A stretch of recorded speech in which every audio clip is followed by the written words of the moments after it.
What's going on? This is Greg. Greg said it. Man, I couldn't wait. I couldn't wait too long after this game. I had to jump right on, man. There's so much to say. But man, it was the most horrible game to watch and the greatest game to watch all at the same time. Like, that first half was horrendous. Now, unlike a lot of non-sports people, they equate the wrong things. I told y'all more than once about the power of momentum. It was momentum that brought Colorado back in the end. And man, they just ran a couple minutes short.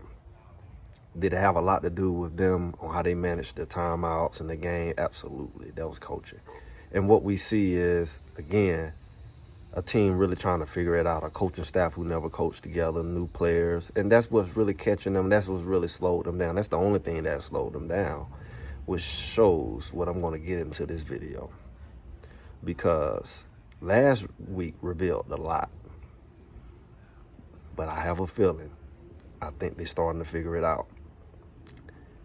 And I would just say this, Oregon and USC better be thankful that they've already played them. Why I say that? See, non-football players, non-sports, little TV watching people who don't really know the game, they'll say, hey, you know, one person will say, if they had played like that in the first half, then they would have won, or, you know, whatever. But that's not necessarily the case. I do believe that mistakes do hurt you. We can't automatically say erasing those mistakes equal the game being different, and you know, specifically, but we do know that those mistakes hurt. And you know, you taking away those plays made some other plays happen. It's just like life, right? But it was some raggedy plays in that first half. I mean, I'm just gonna jump to that punt. I'm not even gonna go in order. That punt that he went right to the man and punted it right to him. That's unbelievable. You know, penalties continue to hurt. You know, it wasn't as many, but penalties at the wrong time hurt. But again, I think they figured something out. That defense figured something out. The anchor said it. It wasn't a fluke. They figured South California, USC, now known as SC, out. They figured them out. They figured them out a little too late, and they should be thankful. They started putting the right personnel in the game that was getting pressure. You saw that. Different personnel. They put different personnel in the defensive back, in the backfield, and the coverages got better. Now, I can say if those adjustments were made earlier or from the beginning, if they had to figure that out before this game, USC would have been in trouble. They weren't able to run the ball because they changed that front line, and the defensive backs got in the game. That's with Travis Hunter out. That's with Shiloh out. That's with Stoppmeyer out. That's with Slusher out. All right? Everybody can't play at the same time. But I think they just figured it out. They figured out their personnel and what they got. Yes, Kamani McClain been itching, and he got out there. He shut that thing down. And that's going to be the talk of the week. This is the dream that everybody's been waiting to see. Kamani on the field with Travis Hunter. That's going to be a shutdown defense as a dream. They figured that out. It's coming into play. Now you have somebody like Cooper who can come in as that third defensive back, and you still have Stoppmeyer. We have Roger Ward getting his feet wet at safety. He can bump over to where Trevor Woods at if we don't have the speed. People are starting to get some film now. People have got some game experience. We know what they can do outside of practice now. And the coaches, you know, they don't coach them for a few games. It's all brand new. They starting to know their players. They starting to know the personnel fits. And man, USC lucky they played them this week. I'm just gonna tell you that, because going forward, this team is gonna look different. I did not forget to mention Omari Miller. Let me tell you about this guy. People been talking about, anybody who really know this team been talking about this guy. Why hasn't he played? Everybody keep talking about Kamani, but people been saying, why is Miller not out? He was nets up. This is the guy who's making catches over Travis Hunter. He got a little Megatron in him. He's a freshman. He's going to get bigger. This guy that you all seen break out today, he's been doing that at practice. He's been doing that every week at practice. I just watched him do it the other day on Cooper. He did it on Travis Hunter. He's that guy that got Travis Hunter mad. He goes up and he catch that jump ball over people, and he one-hands it, and he's big. He's a big body receiver. Guess what, guys? He's the reason why that game shifted at the end. If it's just a couple more minutes, USC was in trouble because their momentum was done on offense. They was getting pressure on the quarterback. The running game wasn't going nowhere, and the money and the crew was locking down them receivers. Rice wasn't making them catches. If it weren't for them fluky plays, yeah, the game would definitely been closer. I said at halftime they gave them at least 2 touchdowns, and they won by 1. That's raggedy, that's dumb, but it's a bigger upside to it all than just a win. Yeah, would have loved to have the win, but somebody's in trouble. Because let me tell you this was about to happen. It's no longer a theory. Greg said it right here.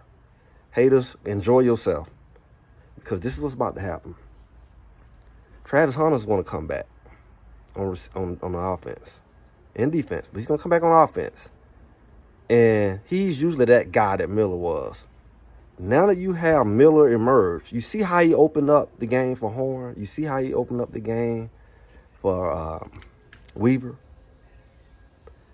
Imagine now that they got to respect him. It's going to, no more all that teaming up on and watching Weaver. Now you got to watch 14. I said throw it to him every time because they couldn't do nothing with him. He looked like Calvin Johnson out there. He was catching everything, and that boy could not cover him. It was a wrap. He wasn't able to cover him. He's big and he's quick, and he had to give him room. Man, it was looking bad for USC. If they had to figure this out a quarter earlier, that boy that was about to take over the game single-handedly, just like a Travis Hunter would. Now, what happens when Travis Hunter comes back? Just smelling blood, right? And you got this boy has emerged. It's not a fluke. And we already seen the tight end. He's continued to do what he do. This offense is a lot of pressure is about to come off of Shedeur. I said before the game, for the last couple of weeks, run, Shedeur, run. Shedeur, when he got sacked a couple times, he could have ran. When it was that 3rd and 5, he could have ran. The one before the last one. Before the possession before the touchdown, when he got sacked on that 4th down. And the defense made a stop, then the boy missed the field goal. That tells you a lot. The defense is coming alive. They're figuring it out. I seen McClendon standing up at linebacker. That was different. He's usually, more coming in on a rusher on the outside. They made some adjustments with some personnel that better fits. That's why they were starting to be able to blitz up that middle. They put their quicker, bigger guys start off the edge. They put them in that middle, and they were making havoc on them. They were wreaking havoc. Colorado has figured something out on their defense, and see that right there. You got to think about it. This is just their 5th game together, coaches together. Yeah, the coaches got to tighten up on the play call at the end, how they ruined the clock. But they scored, right? But they ruined the clock. I mean, the game would have been over anyway if they didn't score. But they ran the clock. They ran out of timeouts. They used timeouts up. They didn't have nothing at the end to have a hope. And that little onside kick was just Rudy poop. They have some things to tighten up on. But I feel sorry for everybody else who they got to play. Oregon State looked good. I watched them last night. They looked decent. But it's something about that big receiver that can catch and run, and the quarterback that can get it to him. And if you give him too much attention, then Weaver going to dice you up, and then you're going to leave Horn open. If the running back game do decent like we saw today, I think the confidence going to even start rolling over into the line. Because the line didn't do horrible. Not like last week. So we have some interesting stuff. That's what I got out of the game. I think some things have been figured out. Everybody's looking at that loss. Yeah, they came back on them, and it almost came back on them, and they fought back. But the reason they was able to fight back is because they figured something out. And what they figured out wasn't just for USC. USC couldn't do nothing with that defense when they figured it out. USC could not do nothing with the offense when they figured it out. So think about it. They say the defense sucked. Okay, But that offense couldn't do nothing with it once they figured it out. Once Colorado, CU, figures out their personnel grouping, which realistically, that's just realistic. It's not a movie. It takes some games. It takes time to figure it out. And you just want it to happen sooner than later. You don't want them to figure it out on their last 3-4 games. You don't want them to figure it out right at, bowl game or whatever. Because that's typically what happens for a new team. The fact that they figured out on this 5th game, it's going to be hard for the rest of these teams to beat them. They played the right teams who would get them the hardest trouble when they was infants, when they was in their infancy. You caught them slipping. You caught them with injuries galore on their defense, and you beat them by a touchdown. You caught them still making dumb mistakes and dumb decisions and still trying to figure out how to work together. You caught them slipping. You lucky you not playing them right before that Pac-12 championship. You should be thankful that you didn't play them in the next couple weeks. Because USC, I'm going to tell you, if you had played them in the next couple weeks after they figured this stuff out, because see, that's what I said. Don't look at the record. I said when Travis Hunter got out, now I'm really saying it, it can be the biggest blessing for this team. It's not about winning or losing, but look who was able to step up when he was out. Now you got both of them out there.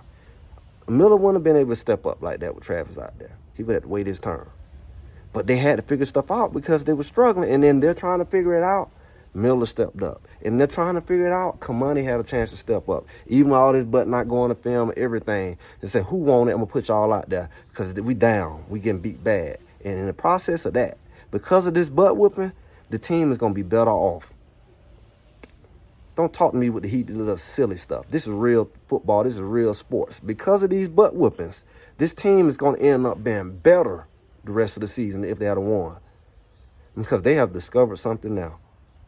Mark my word. Say what you want. Watch. You seen it. You seen it. It was no fluke. It was no luck. That momentum shifted, and they just ran out of clock. But guess what? I don't think they run out of clock next week. And they ain't running out of clock the week after that. And I'm going to tell you, they're going to make a run. They're about to make a run. Go ahead, like, subscribe. Leave some comments. Come correct. And hit that bell notification so you know when I come. I'm going to do some lives. I got some stuff coming up. But Greg said it, and I'll talk to y'all soon.